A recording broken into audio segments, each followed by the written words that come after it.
A family is still waiting for answers as 84-year-old Nancy Guthrie remains missing despite days of searching, multiple ransom notes, and newly released photos of the suspect. Nancy Guthrie is the mother of Today Show co-host Savannah Guthrie. In the latest development, a person of interest who had been detained in connection with the case was released overnight Wednesday with no charges being filed. For a brief moment, it looked like this case might have been breaking open. So where does the investigation stand now? This is what we know so far. Nancy Guthrie has been missing since February 1st. The night before, she had dinner at her daughter Annie Guthrie's home in Tucson, Arizona, and was dropped off at her home around 9:45 p.m. with her garage door closing around 9:50 p.m. Guthrie's doorbell camera was disconnected around 1:47 a.m. with surveillance camera software detecting movement about 25 minutes later. None of the footage was immediately recovered because Guthrie did not have an active subscription and the doorbell's camera was disconnected early Sunday. At 2:28 a.m., Guthrie's pacemaker disconnected from the app on her phone. More than 9 hours later, her family realizes she's missing.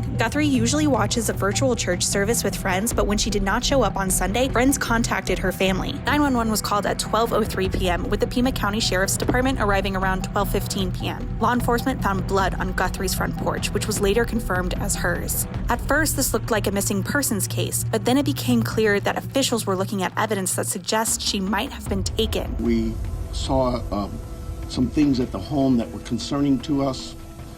We believe now, after we process that crime scene, that we do in fact have a crime scene, that we do in fact have a crime.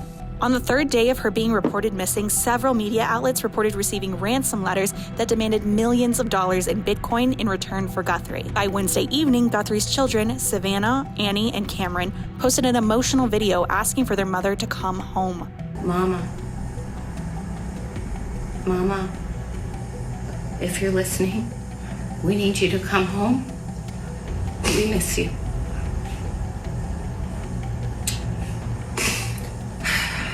Our mom is our heart and our home. Everyone is looking for you, Mommy, everywhere.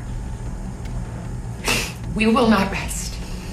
Your children will not rest until we are together again. The next day, the FBI announced a $50,000 reward for any information regarding Guthrie's disappearance. Guthrie's son posted a video on social media at the time of the first deadline given in one of the ransom notes, asking for a way to communicate with his mother's alleged captor. This is Cameron Guthrie. I'm speaking for the Guthrie family. Whoever is out there holding our mother, we want to hear from you. We haven't heard anything directly. We need you to reach out, and we need a way to communicate with you so we can move forward. But first, we have to know that you have our mom.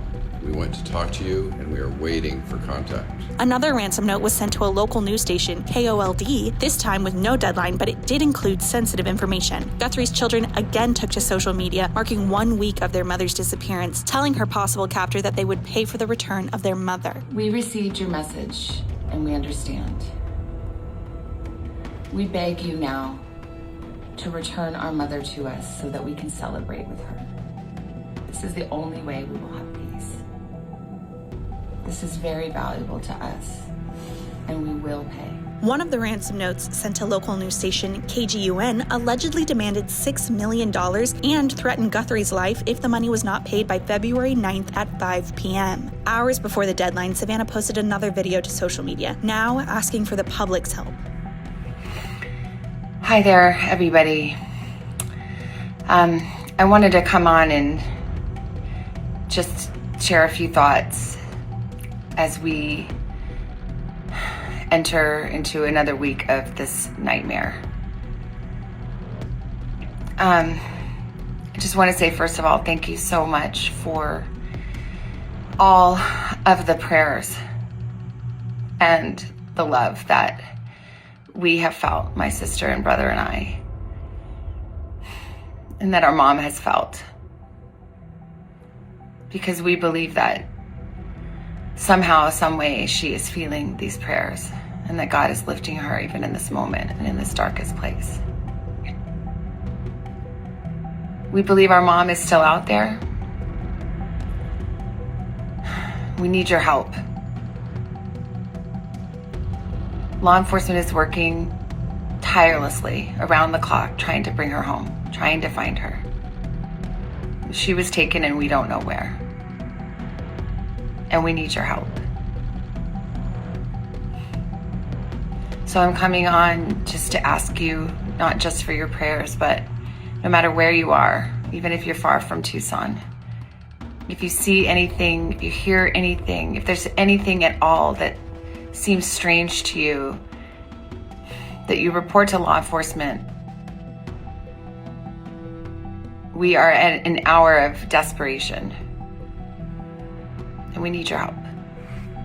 The deadline passed, and it's unclear if the notes were authentic. 10 days after Guthrie went missing, the FBI director, Kash Patel, released new images and videos recovered by the doorbell camera at Guthrie's house. The video and photos show a person wearing a backpack, long sleeves and pants, walking up to the door and attempting to conceal the camera with a glove. This person then turns and grabs some plants and places them in front of the camera. Another video shows the individual walking with their head tilted down when entering the home's archway. Patel said the video was recovered from residual data located in back-end systems. They went out and got search warrants, they cooperated with Google, everybody was working together. They were able to recover some of the information and data that was on the camera. And from what I've heard lately, this guy breaking the camera may have caused all this, because from what I understand on these Nest cameras, once it breaks, it freezes. So it's not overwriting itself because Nancy Guthrie didn't have a subscription. So I thought it was just remarkable to be able to recover with this level of clarity, this video, because this could be a huge development. It is a huge development in this case. Later that day, Pima County Sheriff's Department announced that it detained a person of interest after pulling them over for a traffic stop in Rio Rico, about 60 miles from Tucson. The person was released a few hours later and not charged with anything. The man, Carlos Palazuelos, identified himself as the one detained by police, saying that he works as a delivery driver in Tucson and was detained after a traffic stop. Palazuelos said that his wife was driving and pulled over because the police were following them. After being released, he told reporters outside his home in Rio Rico that he was innocent and that law enforcement held him against his will, saying that he had never even heard of the alleged kidnapping of Guthrie. Do you feel you're owed an apology? Yeah, something I didn't do, yeah. Especially the way they acted. I mean, I know it's their job to do what they're doing, but to an innocent man, wow. And they didn't even, I think they don't even have evidence against me, so I don't even know how they got to me.